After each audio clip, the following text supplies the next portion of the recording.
I'm Susie Everett, and at Everett, it's real important for us to get the word out, and especially during the October month about breast cancer awareness. And we're just excited to have conversations like we are here today, and we want you to be aware, and you each have your own story, and so just share your story and give back to someone else. It's kind of neat to see that the different ages, and I hope that from me being so old, so much older than y'all, but I was diagnosed close to y'all's age. So I hope, because for me to know somebody that's, oh look, they're survivors, is kind of an encouragement. Because when I was first diagnosed, my friends that I had known that had been diagnosed had died. So it was really kind of scary for me, because my first time I was diagnosed, I don't know if y'all did this or not, but I kind of was thinking I'm going to be pushing up daisies, Oh, yeah. and I know we all are believers, and our faith has played a big part.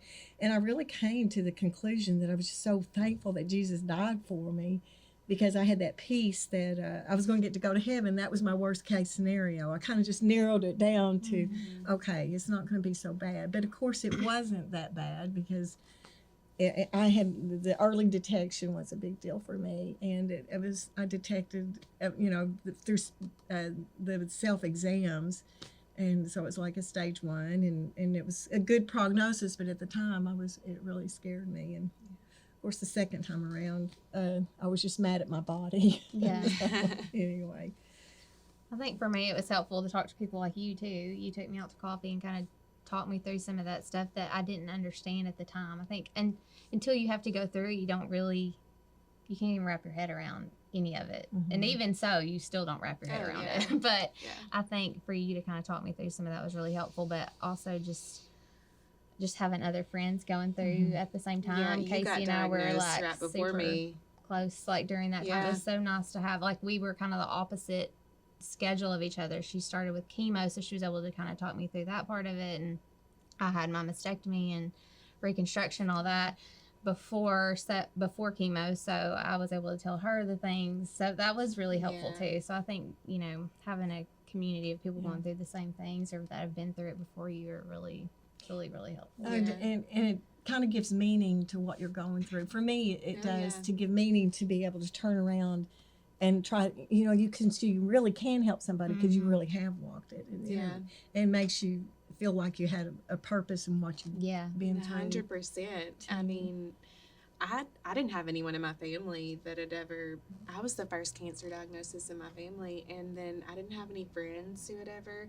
So whenever you were diagnosed, and we kind of made that connection, and then we had talked at church, and that was so helpful.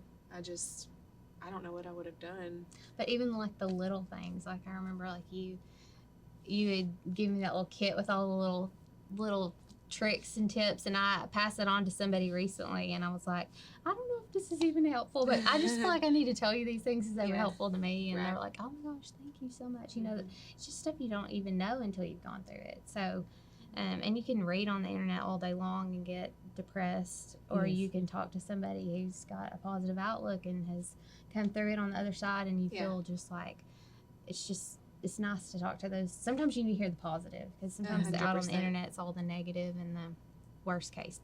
Like, you're not going to hear any of the, like my friend that had gone through and was running way too soon. I was saying, like, she's the one that I stuck to, because I was like, okay, her mastectomy went really well, and like you know what I mean? Like, she was best case scenario. So I was like, I'm just going to remember her story. Like, I'm not going to look on the internet and read anything else. So yeah. Oh, I don't know if y'all did this or not. I can't remember if I told you when. I don't think I told you, but one friend, and that's the thing that you talk about support. It's just, I still will tear up to this day to think about the people that come and helped, and then your family members that just put everything aside to help you. So that support is really big.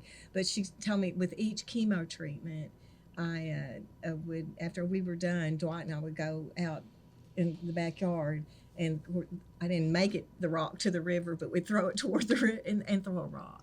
You gave me a box. Okay, I couldn't remember if I did that or not. Your but, daughters maybe, but yes, I threw one every time. And it just, you feel like, okay, you're going to get through this, and because the box of rocks was getting lower and lower, and that helped me a lot. Yeah. And it was somebody that had gone through it that gave me the box of rocks. Yeah. Yes. So that was a big deal, and there is a lot of support out there. Then one of the things we were talking about, the community and stuff, really your friends are a big part of it. And then later that gave meaning to me is that just like you're doing this now, that you can spread the word, you want people to do early detection and all these things. The newspaper will do articles and just getting the word out that, know your body. The breast self-exams, the mammograms are really important. That's how you found out, was through the mammogram. It was just kind of like an accident that you found it out, and which is really neat. And mine wouldn't even have shown up on a mammogram. Yeah. So, but that's why I think I really pushed for the early detection. And anyway.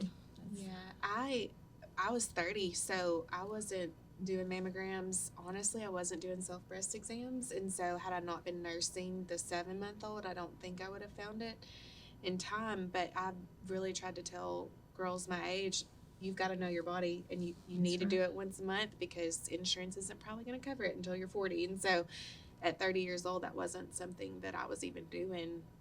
But I think that's major, is like, early detection, trying to find it sooner.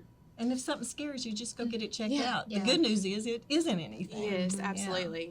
Yeah, don't be afraid. I know it's hard. It's still hard for me to do monthly breast exams now, but you have to do it. The alternative's worse. I mean, just do it. So I think from the moment I found out, speaking about community, people within the church brought by meals, offered to keep our kids, which is a lot, did laundry for us. It was amazing. And even my coworkers had the t-shirts made that you guys all bought, and that helped support me through the days I missed with work. It helped make up for that. It was amazing, and just to see the community. We're not from here, and so that really opened my eyes. The fact that Jesse and I both are from small towns, and the fact that our community came together and just supported us. I feel like now we feel even more a part of the community, and like closer within our church, and just different things that, friends, people that we didn't even know just showed up for us. It was awesome. And even though the world's a crazy place right now, there's still so much good. And I found that, really pushes you to want to do for others. Like, the kindness people showed, it's kind of overwhelming. Yeah. But like also the prayers and everything, you can just feel this peace that it's a weird peace that you can't ever explain until you've gone through 100%, it. That, even if you don't feel like you can, think clearly, that you just feel, I don't know, supported, and just like people rallying around you really makes a huge difference. And I mean, I was lucky and you too. I mean, like, a lot of people going through chemo now can't have friends up there and things like that. And I just think it's a lot harder to be supported during the pandemic, and you probably feel a lot more alone. So I just think, if you have someone going through it, to just reach out and, show support to them in any little way. Like, and I don't know about y'all, but it lots of times, and people meant really, really well, and that's like, well, just let me know. Well, most of the time I'm not going to let you know, and so if you can just think outside the box and just say, hey, can I come do this? I want to come do this for you. And just people that sent cards. Like, I mean, I had people that didn't even know me that sent cards, and it was just like, you're so thoughtful. Like, it just made me think, like, I want to be a better person. Like, I want to be that person that does for somebody else. Okay, we're pushing for early detection. It's one of the biggest things. And the community and the people that surround you is a big deal. The support. And you do get through it. We just want to continue to push it forward and help anybody we can. Yeah. I think moving forward too, just advice if I could give someone is, first off, to do your monthly breast exams. And then if you are diagnosed with it, I don't know for y'all, but I just did what my doctor said. You know, I followed that. There's going to be a lot of people hitting you from different angles with that, and I just listened to them, and You got to come to your own Yeah. peace. You do. And then I think I may have told you that was the thing, because there's all these things that people will tell you or you'll read, and you've just got to come to what's do. best for you. I know some of my decisions after having it twice. I wish I hadn't done some certain things with the second one, but it was the best.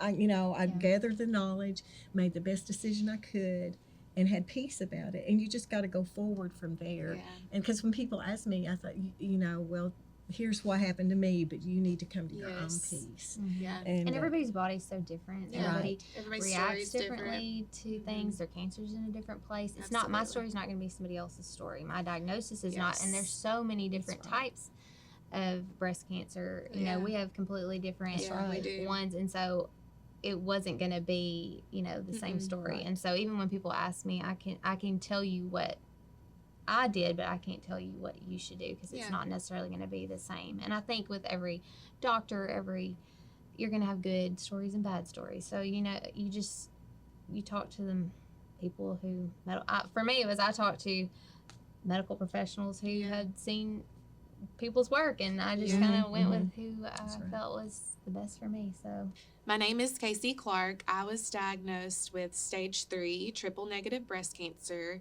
on October 3rd, 2019. At the time, I had a 7-month-old and a 3-year-old, and in February 2022, I will be a 2-year survivor.